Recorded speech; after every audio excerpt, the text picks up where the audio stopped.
नमस्कार दोस्तों। OCN network में आपका स्वागत है। मैं हूं ओमकार चौधरी। एक ऐतिहासिक दिन भारतीय राजनीति में भी और संसद के इतिहास में भी। गृह मंत्री अमित शाह के नाम वैसे तो बहुत सारे अब ऐसे बिल और ऐसे कारनामे जुड़ चुके हैं, चाहे 370 हटाने का हो, 35A को दफा करने का हो, एनआईए बिल में संशोधन का हो, या दिल्ली से रिलेटेड महत्वपूर्ण बिल लाए जाने का हो। कई ऐसे बिल उनके नाम जुड़े हुए हैं जो सफलतापूर्वक, और वक्फ बिल वो उसमें भी उनकी बेहद अहम भूमिका थी। एक सदन में वक्फ बिल पारित हो गया था, दूसरे सदन में पारित होना था। प्रधानमंत्री नरेंद्र मोदी 2 देशों की यात्रा पर निकल गए थे, थाईलैंड और श्रीलंका की। उनकी गैर मौजूदगी में भी रात को 2-2:30 बजे तक अगर बैठ करके संसद ने वो बिल पारित किया, और दोनों दिन, तो ये जिजीविषा थी, इच्छा शक्ति थी, एक अनुशासन था, प्रतिबद्धता थी अमित शाह की। और इस बार वो क्या लेकर के आए हैं? इस बार 4 ऐसे बिल पेश किए गए हैं जिनमें से 3 तो सीधे सीधे प्रधानमंत्री उनकी कैबिनेट के सदस्यों को उसमें लाने के लिए, जो पूर्ण राज्य हैं उनके मुख्यमंत्री, उनके मंत्रियों को, और जो केंद्र के अधीन राज्य हैं, केंद्र शासित प्रदेश हैं, उनके लिए भी। तो तीनों के लिए वो 3 बिल लेकर के आए हैं। और उसमें ये प्रावधान है कि यदि कोई प्रधानमंत्री, यदि कोई मुख्यमंत्री या उनके तहत आने वाले मंत्री गिरफ्तार किए जाते हैं किसी केस में, और धाराएं ऐसी लगी हैं कि उसमें 5 साल या 5 साल से अधिक सजाएं हो सकती हैं, तो उनको 30 दिन के भीतर पद से हटना पड़ेगा या उनको हटा दिया जाएगा, यानी वो बर्खास्त समझे जाएंगे। अब विपक्ष इस पर हंगामा कर रहा है। ये पहली बार है जब अमित शाह पर कागज के गोले फेंके गए हैं और मार्शल को आकर के उनको अपने घेरे में लेना पड़ा है। 2-3 मंत्रियों को उनके पास पहुंच करके विपक्ष के इस हमलावर रुख का के लिए उनको प्रोटेक्ट करना पड़ा है। और ये सब तब है जब अमित शाह कह चुके थे कि इसे अभी हम पारित नहीं कर रहे हैं, सिर्फ रख रहे हैं और जेपीसी को भेज रहे हैं। जेपीसी में दोनों सदनों के सदस्य इस पर विचार करेंगे, आपत्तियां सुनेंगे, सुझाव देंगे, और उसके बाद इसको मुकम्मल तौर पर फिर से सदन में पेश किया जाएगा और पारित किया जाएगा। अगर कोई अपराध कर रहा है इसलिए उसको गिरफ्तार किया जा रहा है, उसको बचाने की चेष्टा क्यों कर रहा है विपक्ष? मेरे साथ जुड़ रहे हैं आपके सुपरिचित वरिष्ठ पत्रकार धीरेन्द्र पुंडीर। तो धीरेन्द्र जी को जोड़ करके चर्चा को हम आगे बढ़ाएंगे। धीरेन्द्र जी, बहुत स्वागत है। नमस्कार। धीरेन्द्र जी, विपक्ष को क्यों आपत्ति होनी चाहिए? और एक दृश्य मुझे याद आ रहा है, मनमोहन सिंह सरकार लालू यादव को बचाने के लिए एक अध्यादेश लेकर के आई थी, और उस समय मनमोहन सिंह अमेरिका की आधिकारिक यात्रा पर थे। Rahul Gandhi press club of India पहुंचे और वहां जाकर के उन्होंने कहा कि ऐसे अध्यादेश को, ऐसे कानून को उठा करके कूड़े की टोकरी में फेंक देना चाहिए। अब तो बहुत आदर्शवादी चरित्र के अपने आप को शो कर रहे थे। आज क्या है कि केसी वेणुगोपाल से लेकर के और तमाम कांग्रेसी नेताओं ने इसके खिलाफ मोर्चा खोल दिया है। किसको बचाने की कोशिश हो रही है और किस तरह की राजनीति कर रहे हैं, किस तरह का संदेश देश को दे रहे हैं?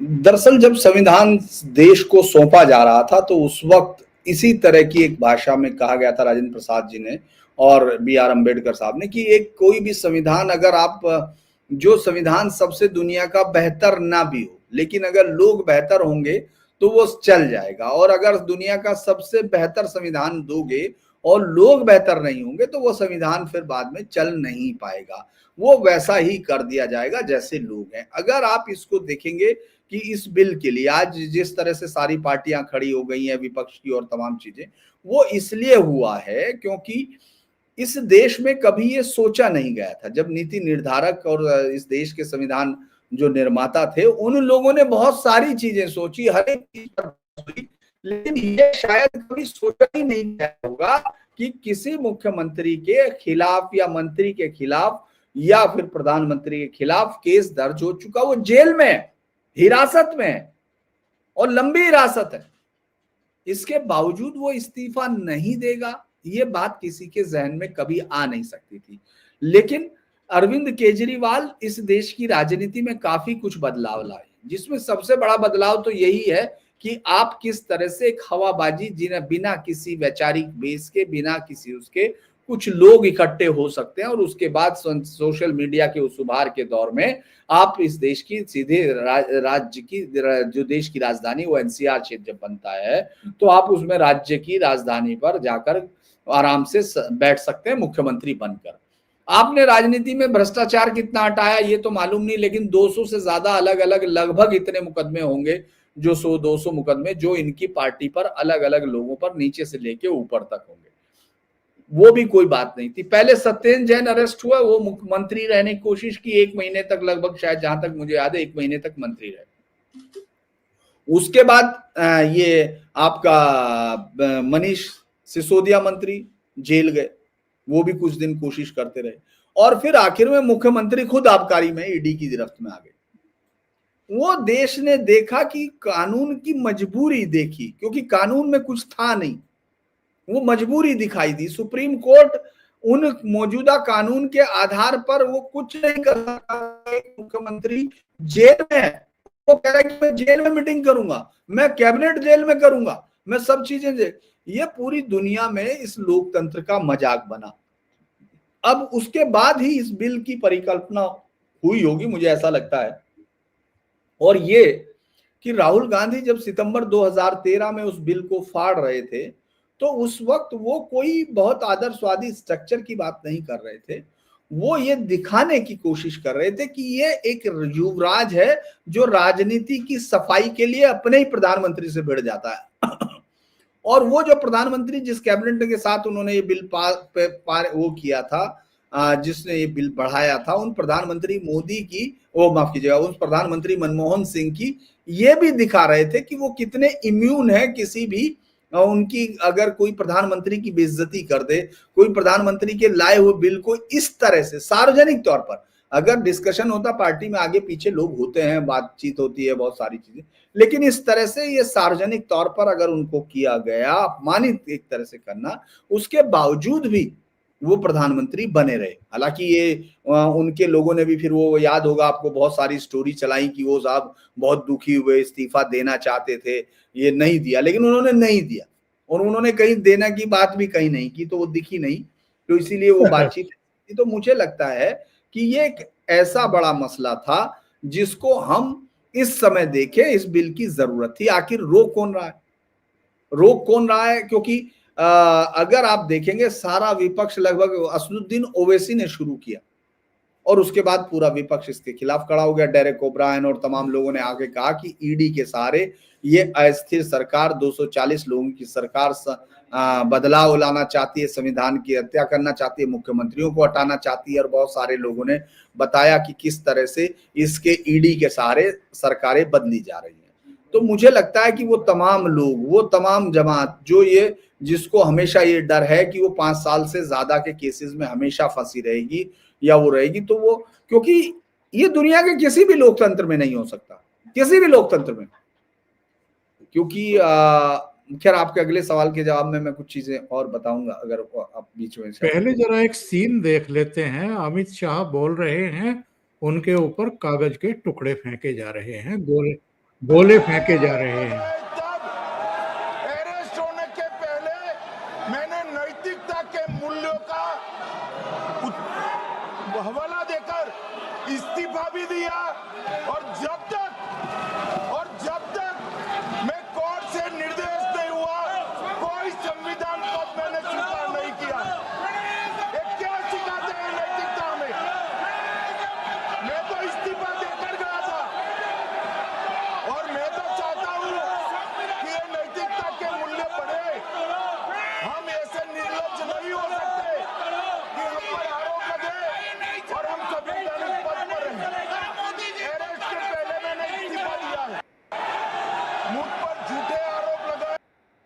ये तो अमित शाह वो बता रहे हैं धीरेन्द्र जी, जब वो गृह मंत्री हुआ करते थे प्रधान नरेंद्र मोदी की गुजरात सरकार में, और उन पर आरोप लगाए गए थे एक मुठभेड़ को लेकर के साहब उसमें उनकी भूमिका है, और सीबीआई के जरिए उनको गिरफ्तार कराया गया था।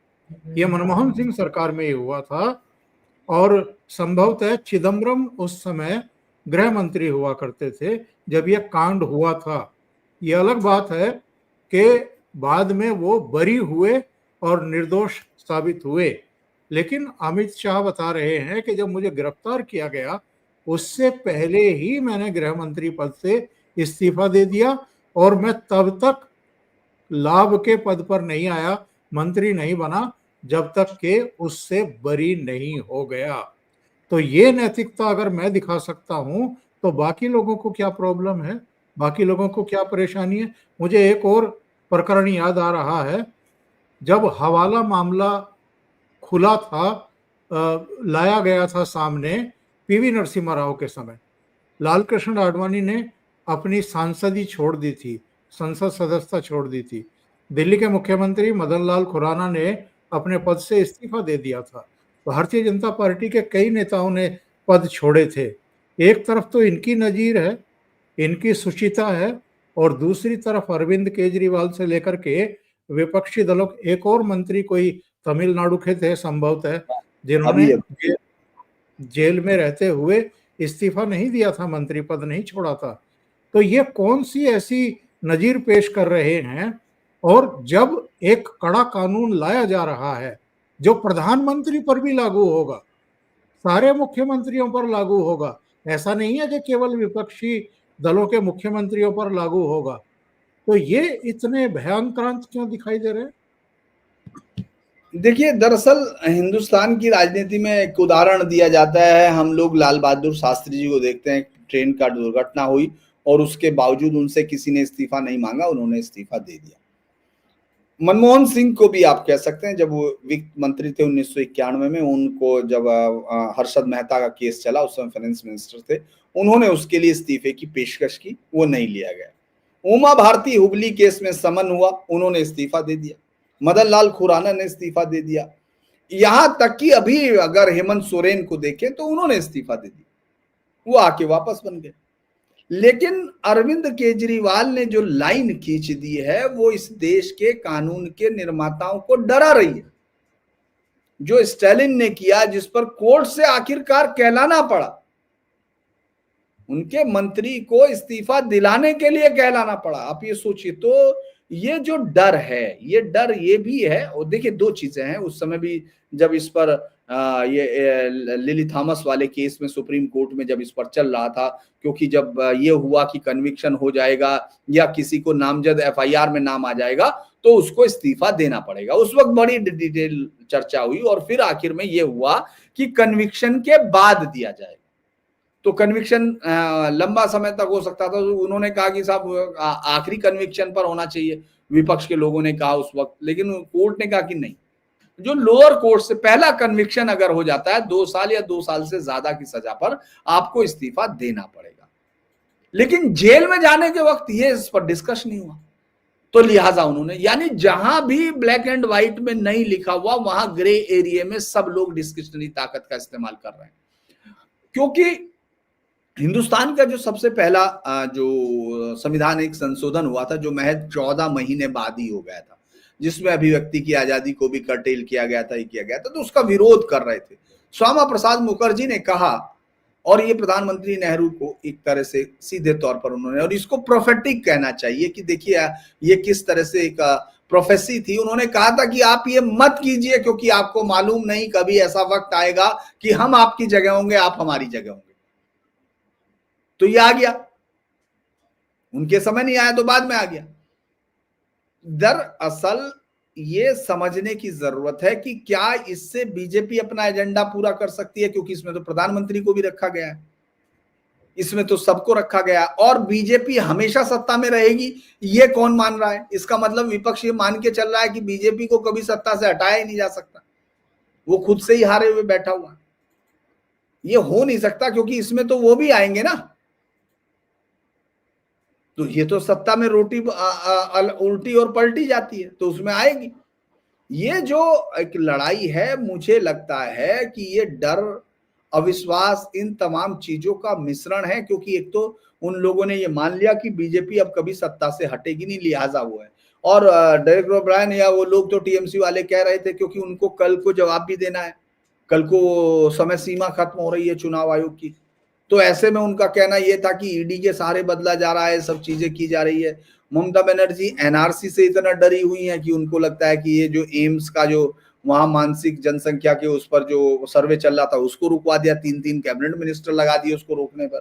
पूरे देश में अगर आप देखेंगे, तेजस्वी की पूरी वो क्या है, तेजस्वी इस वक्त कितने मामलों में लैंड फॉर स्कैम में है, लैंड फॉर जॉब के मसले में है, और कई सारे, तो जो या तो उन पर है या तो वो उस पर बाहर है, जमानत पर बाहर है। ऐसे में जैसे ही वो अरेस्ट होते हैं अगर कोई लोग, तो उनको ये लगता है कि उनका पद चला जाएगा, क्योंकि इसमें बीजेपी भी शामिल है। अगर वो रहेगी तो उसको भी जाना पड़ेगा, वो भी पक्ष में होंगे, पक्ष में होंगे, कोई तो कहीं तो उनके खिलाफ भी केस दर्ज होता होगा, तो जब होता है वो जाएंगे।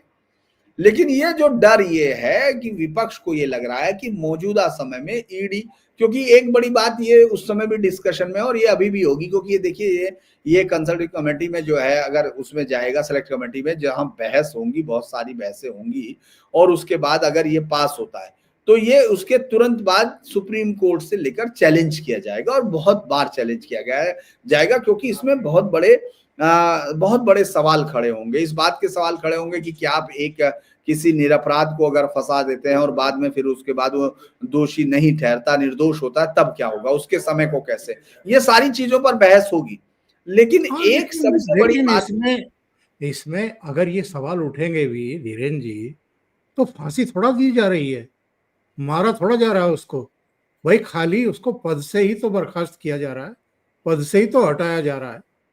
तो पद पे आप फिर आ जाइए, अगर आप पाक साफ हैं तो। जैसे लालकृष्ण आडवाणी ने चुनाव ही नहीं लड़ा, मदन लाल खुराना तो बेचारे उसके बाद चीफ मिनिस्टर ही नहीं बन पाए। उमा हेमंत भारती सोरेन कम से कम चीफ मिनिस्टर तो बन गए आकर के फिर। कि इसीलिए बहुत सारे, मैं ये नहीं कह रहा, मैं कह रहा हूं कि सवाल उठेंगे, मैं ये कह रहा हूं कि आप उसको चैलेंज करने जाएंगे। लेकिन जो सबसे बड़ी चीज है कि इस वक्त राजनीति में कुछ ना कुछ शुचिता आपको लानी पड़ेगी, लोगों के अंदर ये यकीन दिलाना पड़ेगा।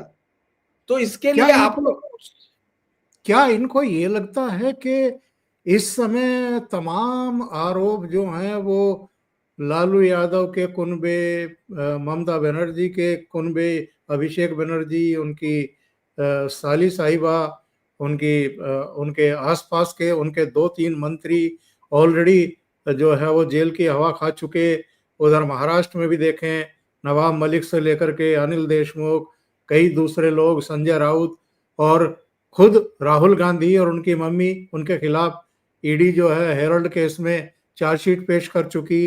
राहुल गांधी के जीजा जी के खिलाफ शिकोहपुर लैंड स्कैम में चार्जशीट पेश की जा चुकी। इन लोगों को लगता है कि ये गाज इन्हीं के ऊपर गिरेगी, किसी और के ऊपर नहीं गिरेगी, और यही फंसने जा रहे हैं, इसलिए इतना हंगामा हो रहा है। देखिए सबसे ज्यादा बचाव तो इस समय राहुल गांधी का ही करना होगा, क्योंकि वही उनके प्रधानमंत्री पद के उम्मीदवार हैं। सबसे ज्यादा बचाव तो आपको तेजस्वी का करना होगा, क्योंकि वो मुख्यमंत्री पद के उम्मीदवार है। सबसे ज्यादा बचाव तो आपको दूसरे तमाम नेताओं के करने होंगे जो उन पार्टी को लीड कर रहे हैं। सबसे ज्यादा बचाव आपको अरविंद केजरीवाल का करना होगा, जिनको जवाब देना है। तो दरअसल ये सब चीजें हैं, लेकिन विपक्ष को ये जवाब देने की तो जरूरत पड़ेगी कि भाई कल को कांग्रेस, मान लो आप सत्ता में आ गए और बीजेपी के खिलाफ आप ये सब कर सकते हो।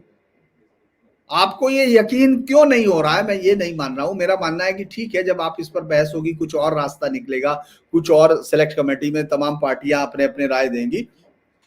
आप सिलेक्ट कमेटी में भेजने के लिए लाए गए बिल पर भी आप डर रहे हैं, इसका मतलब है कि आपके अंदर बहुत सारा जो डर है वो क्रिएट हो गया है। आप ये मान के चल रहे हैं कि प्रधानमंत्री मोदी, उनके बाद अमित शाह, या फिर योगी आदित्यनाथ, या कोई भी जो बीजेपी के फिर प्रधानमंत्री है, वो इसने सस्टेन करेंगे कि उनको कभी भी पकड़वा देंगे, जबकि ये बिल वाइस वर्सा है, जो भी सत्ता में रहेगा, जो भी जहां रहेगा, उसको पकड़ा जा सकता है, उसके खिलाफ हो सकता है। और चलते चलते जरा इस पर भी चर्चा कर लें थोड़ी सी, धीरेन जी। ये ऑनलाइन गेमिंग पर बैन लगाने वाला एक बिल भी पेश किया गया है अमित शाह के द्वारा। मुझे लगता है ये बहुत देर हो गई थी, इसको बहुत जरूरी आना था, क्योंकि इस पूरे देश में आप देख रहे हैं बच्चे सुसाइड कर रहे हैं, तमाम लोग सुसाइड कर रहे हैं ऑनलाइन गेमिंग में। मैं जिसको देखता हूं वो टीम बनाने में लगा हुआ, कोई कुछ, मुझे नहीं पता अभी उसमें कौन कौन से वो आएंगे, मैंने उस बिल को देखा है, लेकिन अभी उसमें देखना पड़ेगा कि आप सोचिए कितने बड़े लोग हो गए उसमें, अचानक किस किस तरह के, आप पूरा देश एक जुए खेलने में लग गया, ऐसा लगता है कि एक मॉडर्न जुआ दे दिया गया, उसमें खेले जा रहे हैं, उसमें पूरे लोग, बच्चे अपनी बचत के पैसे उसमें लगा रहे हैं, बच्चों ने अपने पिता के अकाउंट से निकाल के, फिर बाद में वो सुसाइड कर लेता है। ऐसे सैकड़ों केस आ रहे हैं, मतलब जिनमें से इस तरह की घटनाएं हुई कि उन्होंने अपने पिता के अकाउंट ले लिए, माता जी के अकाउंट ले लिए, फोन। दरअसल ये आपको एक सोसाइटी को, आप वैसे जुआ बंद करते थे, आपको याद होगा बचपन में कंचे, गिट्टी, इस तरह की चीजों को गलत कहा जाता था, लेकिन ये तो आंख के सामने सब लोग लग गए थे, ऐसा लगता था कि पूरा देश है। तो मुझे लगता है कि ये देर से लाया गया, लेकिन ये बहुत अच्छा बिल है, इसकी जरूरत है। जिस तरह से बीच बीच में अश्लीलता या ऑब्सनिटी को लेकर है, वो भी बिल की जरूरत है। आपके इस समय देश के अंदर, चूंकि आप बेसिक चीजों पर एक मत नहीं हो रहे, आप तो अभी इस बात पर तैयार नहीं हो रहे कि कोई मुख्यमंत्री जेल में है, भाई उसको इस्तीफा देना होगा, तो आप इस तरह की चीजों पर कैसे होंगे। लेकिन ये बहुत अच्छा बिल है, मुझे लगता है कि ये बहुत जरूरी बिल था, जिसको देर से लाई है सरकार, इसको लाने की जरूरत थी, क्योंकि ऑनलाइन गेमिंग ने पूरा का पूरा एक बच्चों का फ्यूचर, बहुत सारे लोगों को ये हैबिट, और उनको एक, जो अगर मैं ये कहूं कि उनका इकोनॉमिकली बहुत ही खतरनाक, ये फोटो बहुत इंटरेस्टिंग है। अब इसमें क्या कहा जा सकता है कि सितंबर 2013 से वक्त का पहिया घूम के कहां पहुंच गया है देखा जा सकता है। लोकसभा में जो भी आज हंगामा हुआ, इस चित्र से आप समझ सकते हैं कि किस किस को बचाने की कोशिश हो रही है और किस किस का आपस में दुख साझा हो रहा है, और खतरे को भांप करके किस किस तरह के गठबंधन, गठजोड़ किए जाते रहे हैं बीच में, और किस कदर विपक्ष इस समय घबराया हुआ है। धीरेन जी, बहुत बहुत धन्यवाद जुड़ने के लिए और महत्वपूर्ण मुद्दे पर चर्चा करने के लिए। Thank you so much. धन्यवाद। नमस्कार।